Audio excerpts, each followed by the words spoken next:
We're going to go through a whole bunch of stuff in this workshop. Let me quickly just run through all those things that we're going to try and cover today over the next about 40 minutes or so.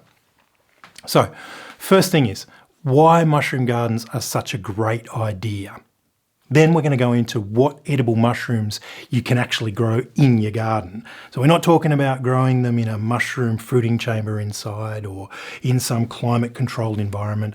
We're talking about the ones that you can just go out and plant in your garden and have flourish regularly, at least sort of when the season's right. We're going to then go through all the bits and pieces that you're going to need to get together to be able to do that. And we're going to go through how to choose and prepare a spot for your mushroom garden in your garden, because they won't just grow anywhere. Then we're going to learn how to prepare the food for your mushrooms. They're not like plants. They don't just get their energy from the sun. You've got to feed them. So we're going to go through how you're going to prepare that food and make it ready for them to digest and turn into yummy mushrooms.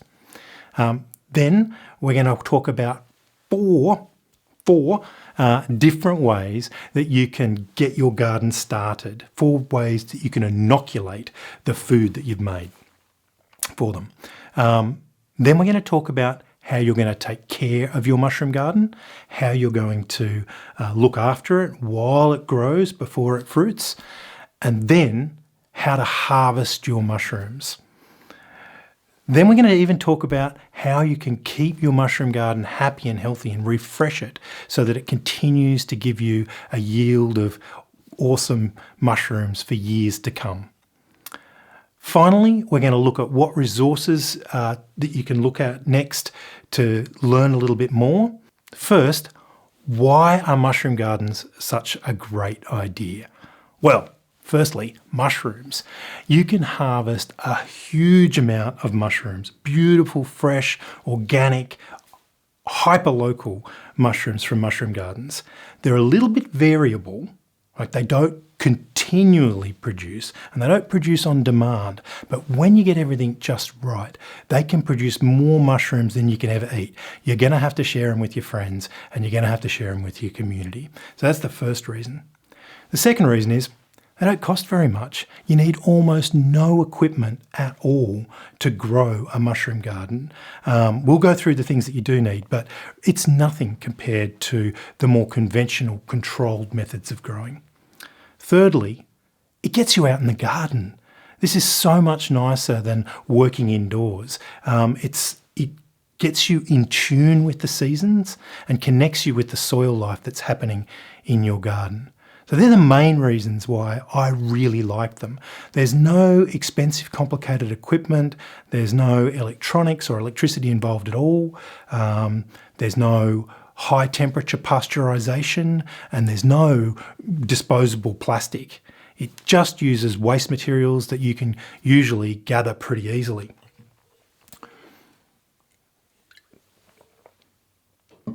So, to start with, we've got to put a few limits on what we're going to grow here, because fundamentally, not all species of mushrooms will grow using this method. There are a bunch of different ones which can work, and we'll go through a list of those different species now. The mushrooms that will work best for this are the garden giant mushroom, this one here. That's also called the King Stropharia mushroom, and it's absolutely beautiful. They are huge, and they are tasty, and they're really robust, and they're one of the strongest and most active myceliums in your garden, which can produce these amazing edible mushrooms. The second one that I really love is the wood bluet, Lepista nuda. It's an amazingly beautiful, fragrant mushroom. Those gorgeous purpley mauve tones, they work absolutely fantastically for this method. Another one that can work quite well for this method is oyster mushrooms, the common pearl oyster mushroom, Pleurotus austriatus. It could do pretty well. If you're in a warmer climate, you can also potentially do this somewhere in the subtropics or even the tropics. You could do this with pink oyster mushrooms as well, Pleurotus jamor, or maybe even golden oyster mushrooms. All of those will potentially work with this basic method. You can also, if you're in the really warm tropics, you can grow the giant milky or the milky white mushroom. It's another option as well, that if you're in the really warm tropical environments. Or back down in the temperate environments, a final mushroom that you can grow with this method is the shaggy mane, or lawyer's wig, Comatus, that one. Yeah, it's a beautiful mushroom. It doesn't keep very long. It grows quite quickly, but yeah, you can get a great meal out of those as well. So they're my top mushrooms. Today we're just going to mostly be focusing on the first two that we talked about.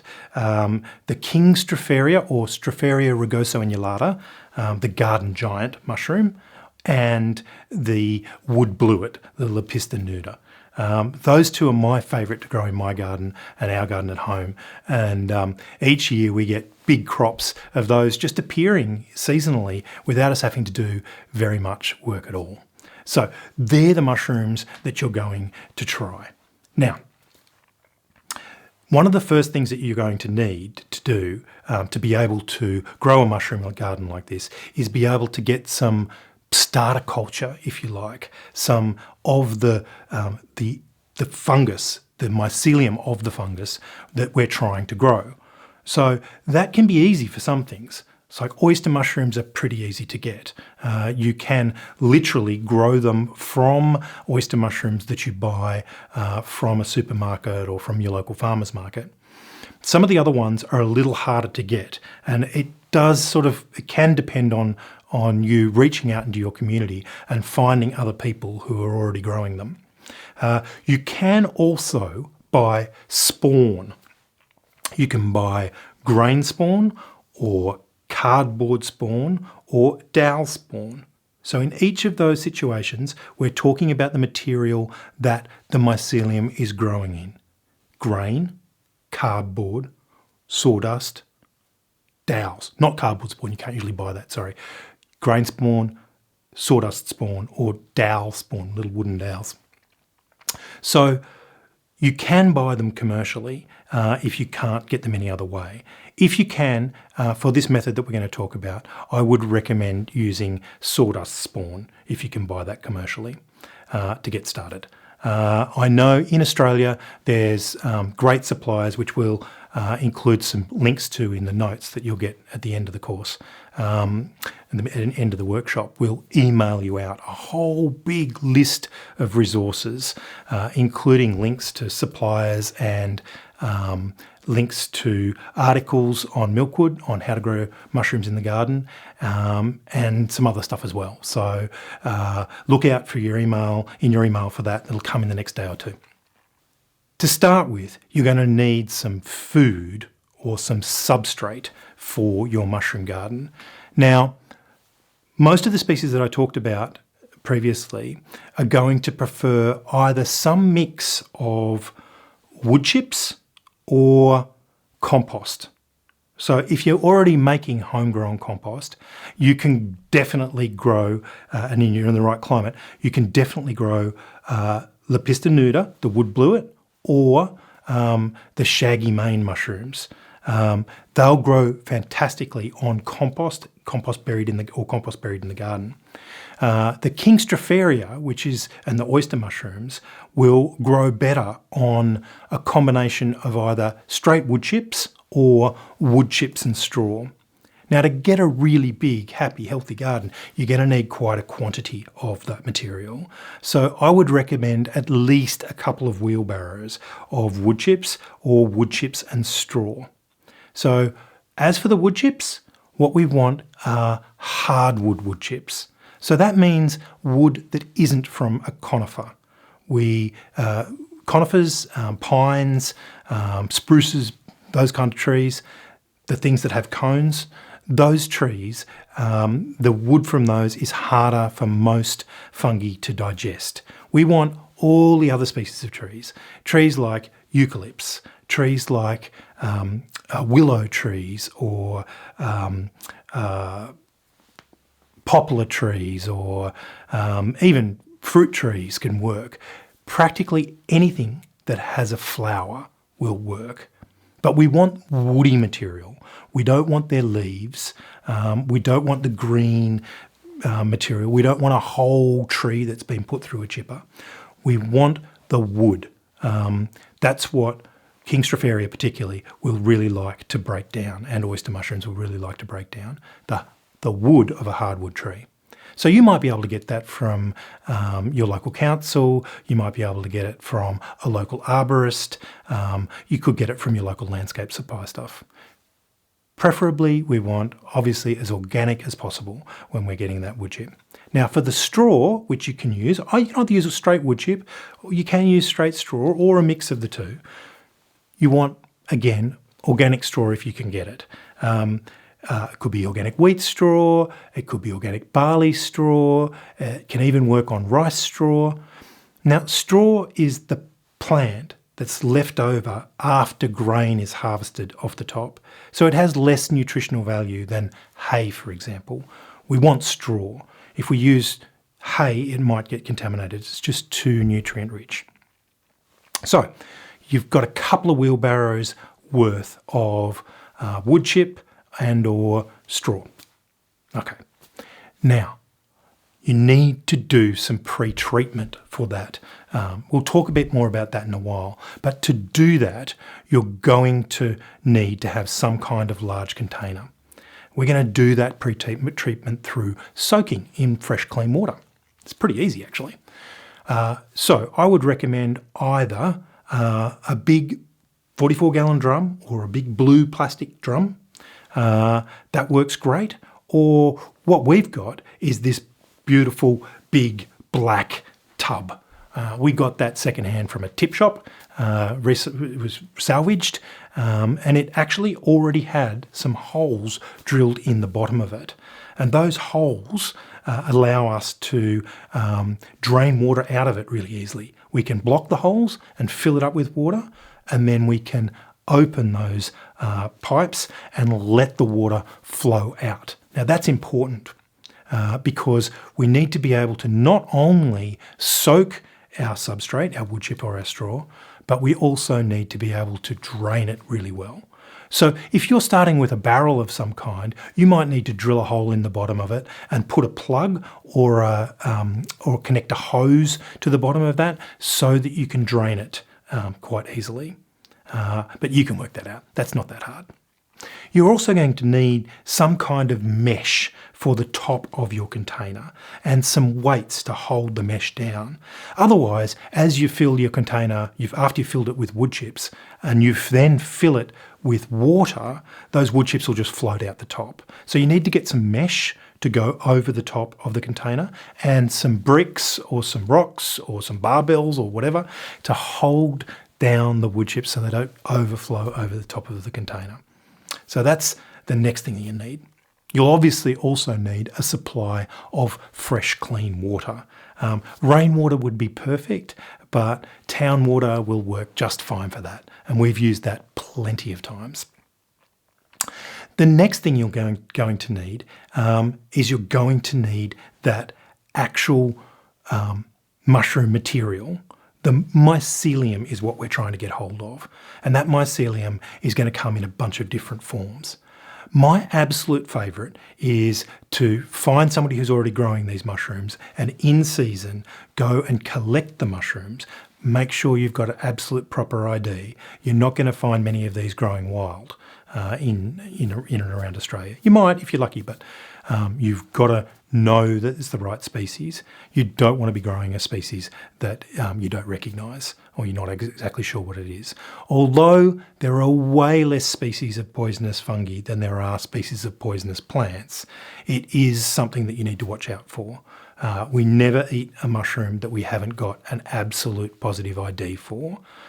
None of the old stories about the colours of the gills or whether it stains a certain colour are reliable. You need to get a positive ID on the exact species that you've found. But that's not that hard. There's heaps of groups online that can help you out. And nowadays, with a Google image search, you can bring up so many different mushrooms to compare. It's actually easier than you think. So don't be freaked out, but do be sure before you ever eat a mushroom. So once you've found some of these mushrooms growing, there's a couple of different pathways that you can use to actually use that mushroom material, but you're going to need that too.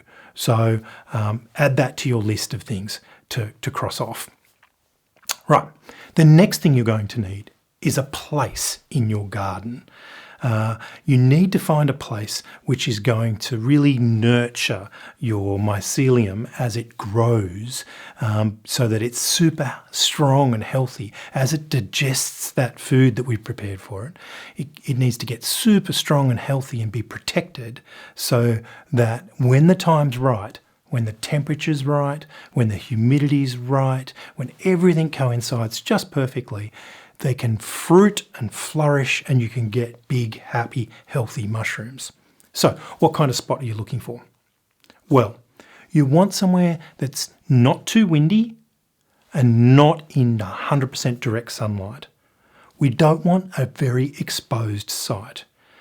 Our preference is somewhere where there's already a bunch of plants growing and it's sheltered and protected and that area is humidified by those plants around it. It might be next to a pond or it could be under a deciduous tree, so all summer long it's protected from the hot sun. Now, if you're somewhere that gets very cold, that freezes, where the soil freezes, you're going to need to provide more protection because we don't want our mushroom mycelium, our fungal mycelium, to freeze. And if you're in somewhere that gets very, very hot, dry summers, you're going to need to provide extra moisture in the form of a sprinkler or at least weekly waterings to make sure that that mushroom patch doesn't dry out. So keep that in mind as you're looking around. My normal choice is to find a nice, small deciduous tree, and that becomes the location of my mushroom garden. But before we actually start creating our mushroom garden, we're going to need to do a bunch of things first. The first thing we're going to need to do is prepare our substrate, our wood chips and or our straw. So take your container and block off the holes in the bottom of it so that no water will flow out.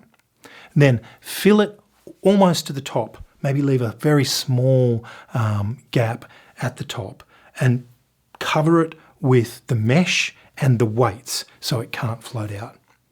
Now, just fill the entire container right to the top with as fresh, clean water as you've got hold of. Like I say, rainwater would be perfect, but if you can't get rainwater, then whatever municipal water that you've got. Now all we're going to do is leave it. You need to leave it usually for about 7 days. What you're looking for in this situation is there's a bunch of nutrients in that substrate material and they're going to dissolve into the water. Believe it or not, there's actually a bunch of sugars and even proteins and the like that are coming out of those wood chips. And bacteria are going to love those. And anaerobic bacteria particularly are going to thrive in that environment. They're going to eat all the sugars and they're going to start making a whole bunch of stinky byproducts. And that's what we're looking for. We want those anaerobic microorganisms to thrive because as they eat those sugars, they're also searching out and eating all the aerobic microorganisms. Now, anaerobic microorganisms can thrive where there's no oxygen, and aerobic microorganisms will die when there's no oxygen. So in that container, under the surface of the water, anaerobic microorganisms will thrive and the aerobic microorganisms will get destroyed. And that's exactly what we want, because some of those aerobic microorganisms could end up being contaminants which will compete with our mycelium when we inoculate our substrate. Now, you might be asking, but what about all those anaerobic microorganisms? Won't some of those be competition for our mycelium as well? And you'd be right. You're exactly right. So now we're going to pull a trick on them.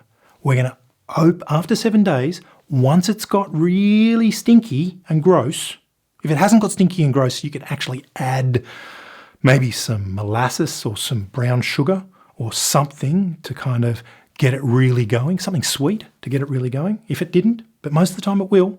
Don't put your hands in there because it'll smell gross. Right? You want to do this somewhere outside. Now don't worry, the water's not harmful, it just smells bad. Now we're going to pull a trick on those anaerobic microorganisms. We're going to open up those pipes and we're going to drain the water out. Now you can redirect that water onto your fruit trees, around the garden, use it to water the lawn. If you're really worried about it killing something, which I've never had that happen, but you can dilute it a little bit. It's got some nutrients in it and it's absolutely fine usually to go on the garden. That act of draining the water out, something has to go in to replace it. And what goes in to replace it is fresh air. And that fresh air is 20%, 23% oxygen. And that oxygen will kill all the anaerobic bacteria and anaerobic microorganisms. They can't thrive if there's oxygen there. So now we've wiped out most of the aerobic microorganisms, we've wiped out most of the anaerobic microorganisms. Our substrate is kind of pasteurized. It's not really pasteurized, it's definitely not sterilized, but it's given our mycelium a place where they can have a head start over other microorganisms. So that's exactly what we're going to do now. We've now prepared our wood chips to grow our garden from. Now, we need to inoculate that food. We need to add some mycelium into that substrate in order to get it to start the process of allowing it to grow. I like to actually grow our mushroom gardens initially in that black plastic tub, and then they can fruit and they've got less competition in that space. And then I use that mycelium, after they've fruited the first time, to inoculate a garden bed. Now, you can go straight to a garden bed if you like, or you can do this repeat process in the container. I find doing it in the container, the whole cycle in the container once first, is a great way to ensure an extra yield before creating mushrooms out on the soil as well. It's still happening outside and it's still happening without any other protection, apart from maybe a bit of shade cloth over the top if you like. Now, you can inoculate that tub in 4 different ways. The first way is to just get a chunk of mycelium from an existing garden or from a mushroom grow kit, if you like. And you can bury that throughout the mycelium, throughout the wood chips, cover it over, and then it's inoculated and ready for the next step. The second method is using the stem butts. And this is one of my favourite methods. You can just take the stem, the bottom part of the mushroom, the part where it grows into the ground, like in the video here. You can take that. That's a wood bluet, by the way. They're absolutely beautiful, aren't they? They're that gorgeous purple colour. You could take a piece of that, the bottom part of that stem, and you can just bury that directly in the wood chips. And there's a chance it might take. But there is a better method. A few weeks before you make your garden, collect the mushrooms, chop off the stem butts, and then you're going to need a couple of different things. You're going to need some toilet rolls, and you're going to need some corrugated cardboard. This is just off a box, nothing special. And finally, you're going to need some plastic bags. This is a recycled sandwich bag, but any plastic bag will work. So once you've harvested the mushrooms, you're going to you bring them into your kitchen and chop off just the last inch or 2 or 3 centimetres from the bottom of the mushroom. And you can break them up a little bit if you like, or you can keep them whole. Now, soak the cardboard in just some warm water for a little while until it delaminates, so you can peel it apart and get that corrugated cardboard on the inside. Now, just tightly roll up the stem butts inside that corrugated cardboard and then slip them into the toilet roll. The toilet roll should be soaked as well, so it's nice and damp. Then seal the whole thing in that sandwich bag. Now, just put it somewhere warm, not really hot, but somewhere room temperature in your house, and leave it for a few weeks. Now, during those few weeks, what will happen is the mycelium will leap off that stem butt, the little part of the mushroom stem, and it'll start growing through the cardboard. It's searching for food, and it's actually eating that cardboard. So during that time, that mycelium will do 2 things. 1, it'll get a bit stronger than just the stem butt by itself. But 2, it'll kind of change modes.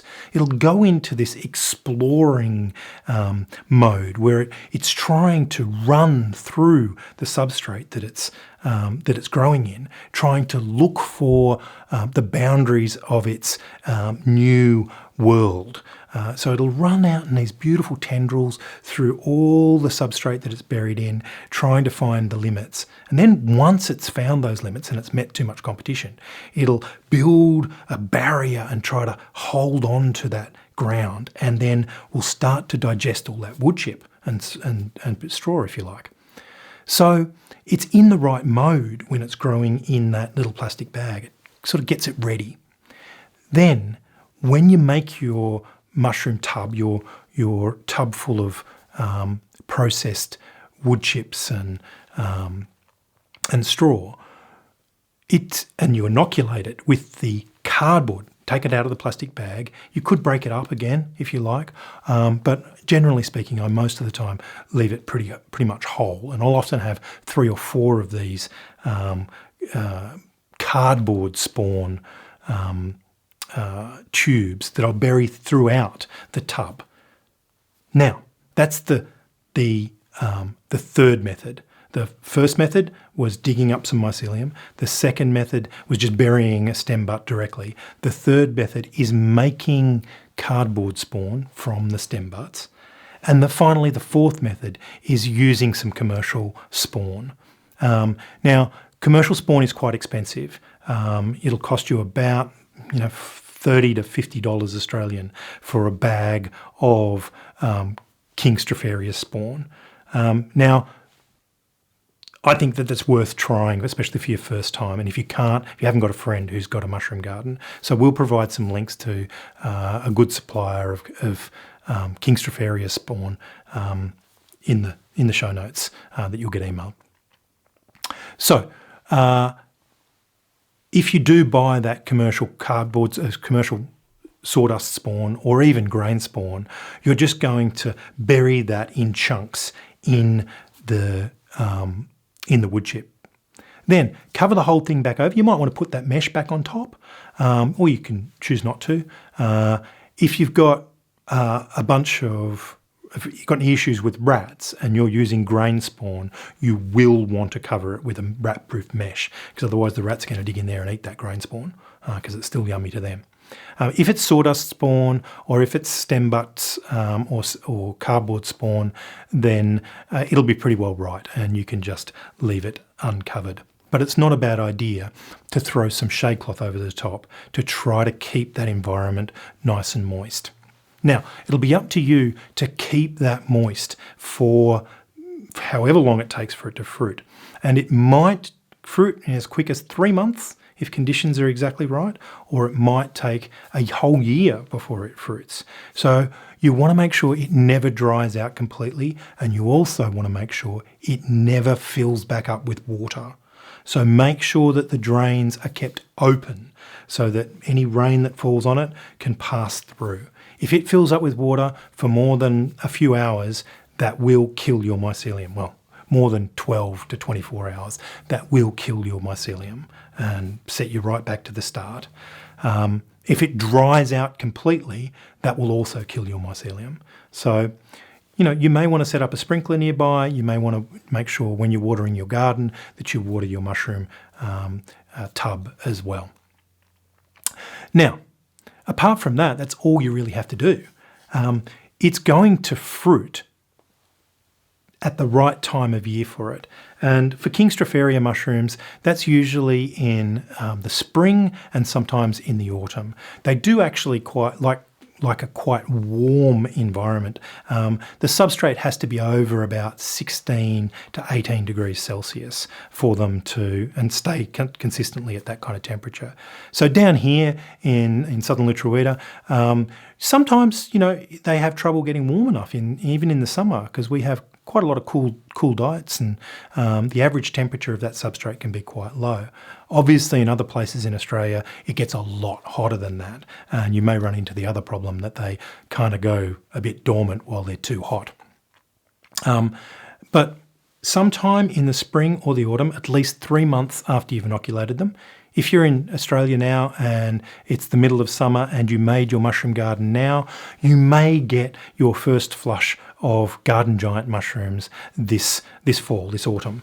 If you're in the northern hemisphere and it's the middle of winter, I would wait a little bit longer until the early start of spring and then make your garden, and you might get a yield in the early summer, or it might not happen until the next fall. If you make your garden here in Australia and it might not fruit in autumn, it might not start again until next spring. So during that time, just keep it reasonably moist, and that's all you need to do. Now, it's been that long. It's been 6 months. Time has passed, and your mushroom garden is fully myceliated. Now, what that means is that you can see the white mycelium growing through your wood chips. You should start to see that after a few weeks, but after a few months, if you've kept it moist and it's been warm, then just dig down through the wood chips and you'll be able to see all this beautiful mycelium growing throughout them. That's what you're trying to grow. That's the fungi. That's it thriving. That's the bulk mass of the fungi. It's digesting those wood chips and it's turning it in, getting ready to turn them into mushrooms. Now, at any time now, they may start fruiting, so keep an eye on that. First there'll be these little tiny buttons, and those buttons will get larger and larger. For King Stropharia, you actually want to harvest them when they're quite young. So while they look like giant button mushrooms is perfect, you can still eat them when they're big and flat, but they're tastiest when they're small and tight and young. That's the best time to cut them up and serve them up. Now, if they don't fruit for some reason, there's a few different things you can do. But the number one most effective way that I've found to get my King Stropharia tubs to fruit is to do a thing called a casing layer. Now, a casing layer is a layer of material which can really hold a lot of moisture. So I found the best thing to use is cocoa peat or coir. Coir works really, really well, especially when you mix it with some compost. So some fresh homemade compost mixed about 50-50 with cocoa peat or coir and moistened so it's very, very damp and spread as a layer about 2 centimetres to 3 centimetres thick. Now, a funny thing about King Stropharia, it often won't actually fruit very well unless it has a whole complex microbiome of other microorganisms. And that compost provides that stimulant. When you put the compost layer over the top, the microbes start heading down and getting rinsed down through the mycelium of the King Stropharia, and it wakes up the mycelium. Then it starts to go, oh, I better start fruiting, and it's starts to make these little pins and these little buttons, and they come up through this beautiful, moist, wet cocoa peat and compost, and they really thrive in that environment. And up they pop, and then you've got beautiful Kingstropharia mushrooms, garden giant mushrooms, ready to harvest. Yeah. Now, as far as harvesting them, the only rule is that you want to harvest them fairly young. The longer you leave them, the more likely you are to have other critters coming in and trying to eat them. The biggest pests we find are slugs and snails and sometimes insects. So you want to get in there. I usually prefer just to pull them out, and then I've got these stem butts, and you know what you can do with those. You can cut them off, you can make more cardboard spawn, and you can distribute them to your friends and show your friends how to grow a mushroom garden, and you can continue the cycle. Or you can start another mushroom garden in your own backyard. So that's how you ensure that your garden keeps giving you mushroomy love for years. After we've harvested our first big flush of Kingstropharia mushrooms from our mushroom tubs, the next thing we do is we build a mushroom garden under the tree itself. So your mushroom tub's been sitting there in this beautiful location underneath this tree, but then we actually transplant that mycelium, give it a whole bunch more substrate, and we put it under the tree so it can start to inhabit our whole garden.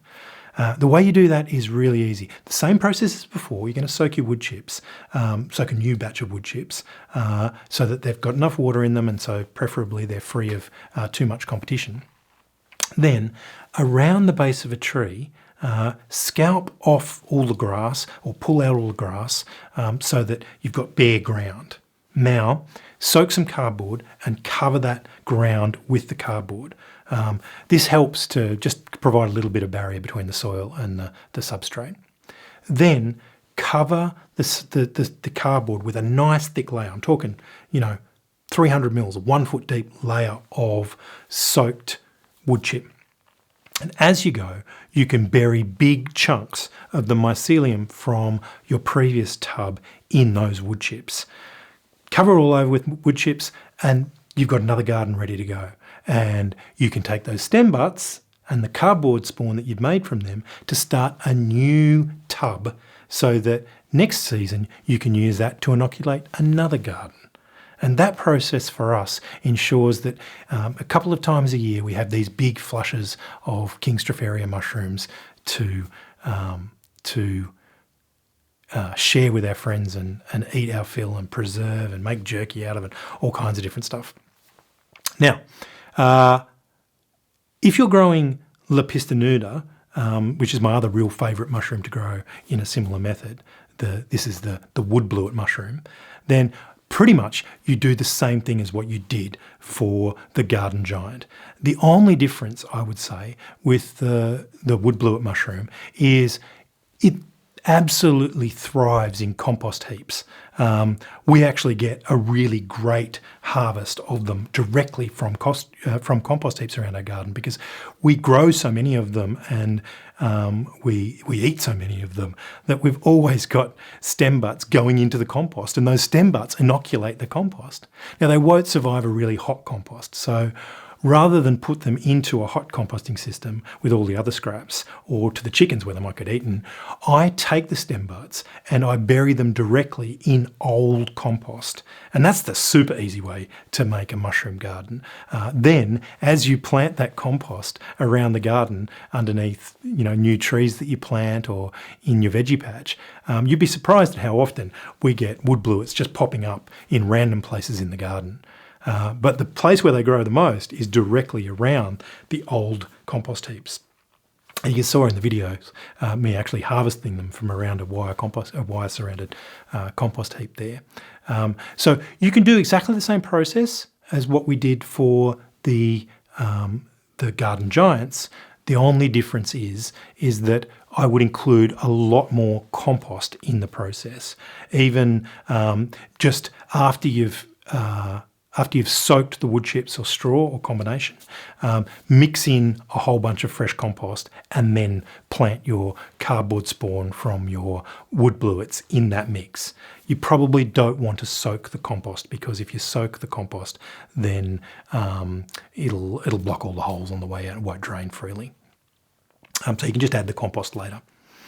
So that's about it. If you follow that process, you're going to continually refresh your mushroom garden every season, and you're really going to get in sync with the seasons and understand what the weather's doing and get to know your garden so much better and all the critters in it, because you're going to be spending time out there observing that mycelium.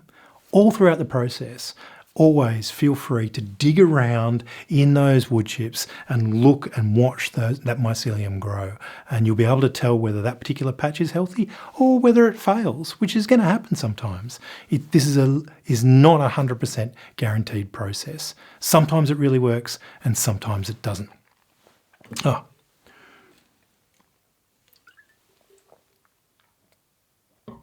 Okay, so we've got a bunch of different resources that are going to get sent out to you in the email. It gets sent to the email that you registered for this mini workshop with. There's links to articles on our website, free articles that you can download. We've got years worth of ones around growing mushrooms, including a couple of other different methods, including mushroom scrolls and all kinds of things on the website. If you're not subscribed to our newsletter, make sure you do, because every few weeks we send out a whole bunch of free resources. Milkwood has always worked by trying to publish and give away a lot of material for free that's useful to you and useful to people. And you can always go to a local library and borrow our book, Milkwood, Real Skills for Down-to-Earth Living. It's got a whole 1/5 of the book is dedicated to growing mushrooms, and in that section there is a whole bunch of information on how to grow mushrooms on logs, and how to grow mushrooms in the garden as well. There's me making a mushroom garden. So you're quite welcome to borrow that from the library, or if you're interested, you can purchase that from the Milkwood shop as well on our website. And of course, we've also got our home mushroom cultivation course, which is starting next week. We're very proud of it. We put a lot of work into it. Check out this video. Have you always wanted to grow mushrooms? And have you wanted to, but always felt a bit unsure or scared or not quite certain where to start or how to do it properly or safely at home? Well, guess what? We've got the solution to your mushroomy dreams. Our home mushroom cultivation course is specifically for folks just like you, folks who want to grow mushrooms at home and get it right the first time. By the end of this self-paced, super comprehensive online course, we'll have you growing so many mushrooms they'll be coming out of your ears, and you'll know all about the fascinating world of fungi too. At Milkwood, we're known for our high quality courses, which are easy to follow, super effective, and full of expert knowledge that you just won't find anywhere else. Plus, we've been teaching mushroom cultivation for over 10 years now, so we know exactly where you might slip up and which parts of growing mushrooms can be hard to get your head around when you're a beginner. Plus, we teach folks to grow mushrooms successfully with a low-waste permaculture approach, which means more mushrooms for you and better outcomes for our planet too. In this home mushroom cultivation course, we'll introduce you to the fabulous world of fungi and all the amazing things they can do, and then we'll lead you through how to become a successful home mushroom cultivator and get you to the point where you're growing mushrooms in buckets, in gardens and on logs too. We'll teach you how to grow a range of both gourmet and medicinal mushrooms to stock both your pantry and your medicine cabinet full of goodness. You can access your home mushroom cultivation course on any device wherever in the world you live, with high quality video lessons and worksheets and downloads and a knowledgeable worldwide student community to cheer you on as well. And if you get stuck as you're learning, no worries, we're available. You can access help and advice easily at every stage of your mushroom growing journey, because we will be right inside your course with you. At your kitchen table, in your shed, wherever you're learning, we'll be there too. By the end of your home mushroom cultivation course, you'll have buckets of oyster mushrooms on your back step, gardens of delicious wine cap mushrooms in tubs and under your nearest tree, and shiitake mushroom logs fruiting around the back under your laundry window. you'll know how to grow a huge range of mushroom varieties, and you'll be making delicious and nutritious mushroomy meals, salts, preserves and pickles to share with your friends. Sound good? We can't wait to get you growing. Check out the details for our next class below, and we'll see you soon.